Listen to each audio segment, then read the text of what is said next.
So I'm going to welcome you to poster number 33. This study is looking at HIV status, adverse social experiences, and their interactions in relationship to the prevalence and severity of cognitive impairment. Our hypothesis is that HIV positive status will be associated with greater odds of neurocognitive disorder and high levels of adverse social experiences, which we define in this study using several tools, but in the interest of time, we would I'd be showing you results for the relationships of recent life stress, which is stress experienced within the past 5 years, defined as the sum of adverse events experienced within that time using a questionnaire for that purpose. And we look at stress in 4 categories. So with lower levels of stress compared to the highest levels of stress, we hypothesized that lower stress levels would be cognitively sparing. So low stress predicting or being associated with lower odds of cognitive impairment.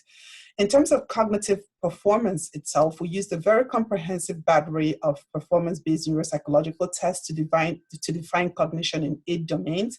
And then in addition to those domain-specific disorders that are defined as performance that is 1.5 Z-scores lower in comparison to age and sex-matched HIV-negative individuals from the same setting.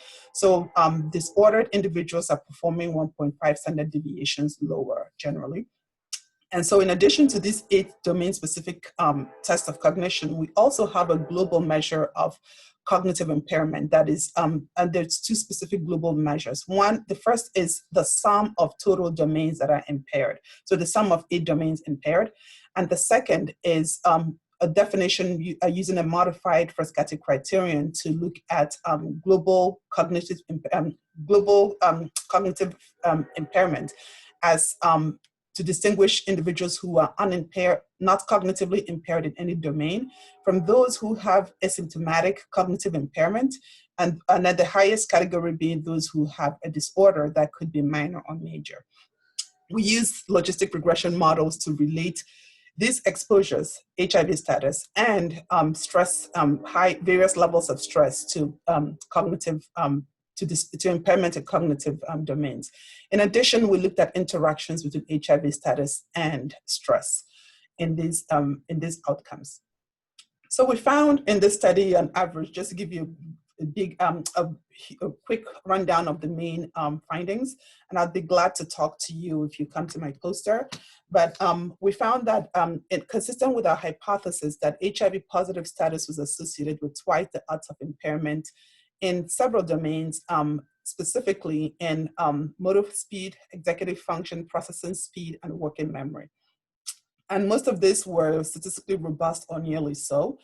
And then also consistent with our hypothesis, we found that lower versus highest levels of stress were on average cognitively sparing.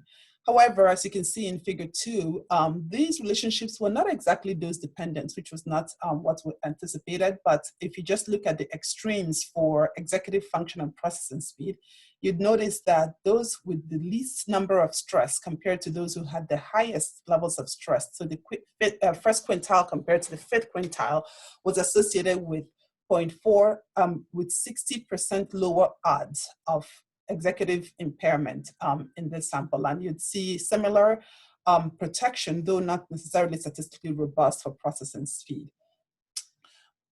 Interestingly, we also found that HIV status and stress interacted with one another in relationship to cognitive disorder. And so to give you a flavor of what we found, when we look at HIV-specific differences within stratum of individuals who have low stress or high stress, now we've basically dichotomized stress, we found that the HIV-positive status-associated disadvantage we saw in cognition was primarily present in the environment among individuals who have low stress. So think about it this way, that in the environment of low stress, HIV negative status confers a cognitive advantage, or HIV positive status confers a cognitive disadvantage. That was about 4 times, the odds of impairment is 4 times higher in low stress environment for those who have HIV compared to those who do not have HIV.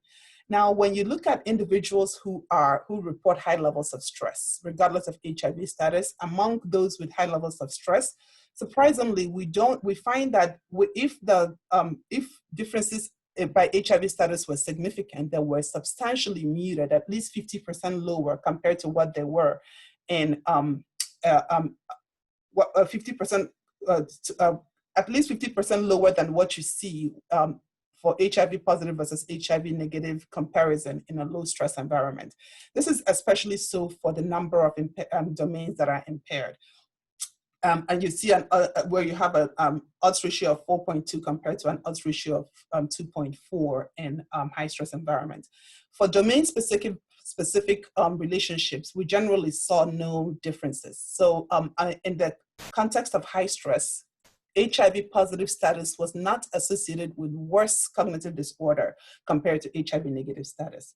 Now let's look at what happens with respect to the relationship of stress to cognitive disorder among those who have HIV and among those who have HIV, who do not have HIV separately. What we see, what our data suggests is that among those with HIV, you actually don't see a robust association or a consistent trend of association of stress to cognitive disorder.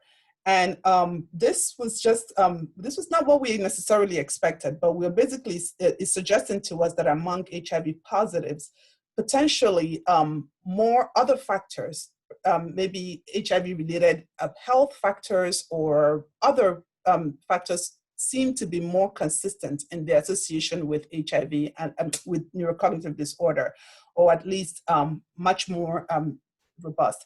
It could also be telling us that stress levels are so high in HIV positive individuals that you are not getting that high versus low stress in this group is not really a very sensitive distinction. But whatever it may be, we are finding that when you do look at HIV negative individuals by themselves and look at the relationship of low versus high stress in relationship to cognitive disorder, we're finding exactly what we hypothesized, that on average, having low stress was cognitively sparing, i.e. lower risk of cognitive impairments. That was about half or maybe even more than half the odds were lower. So we basically conclude that HIV positive individuals, like we expected, did experience higher rates and greater severity of neurocognitive disorder compared to HIV negative peers. We did see that in some domains, although very few, lower psychosocial adversity was cognitively sparing, regardless of HIV status. However, that relationship was not dose dependent. We found, interestingly, that there was an interaction between HIV status and stress, with HIV negative adults being particularly sensitive to high levels of psychosocial adversity. So we conclude that interventions that mitigate the impact of psychosocial adversity would be particularly beneficial in this context, but HIV negative individuals might benefit more. And especially if combined with other measures of cognitive rehabilitation, could be a viable strategy for mitigating premature neurocognitive decline in this population. Thank you.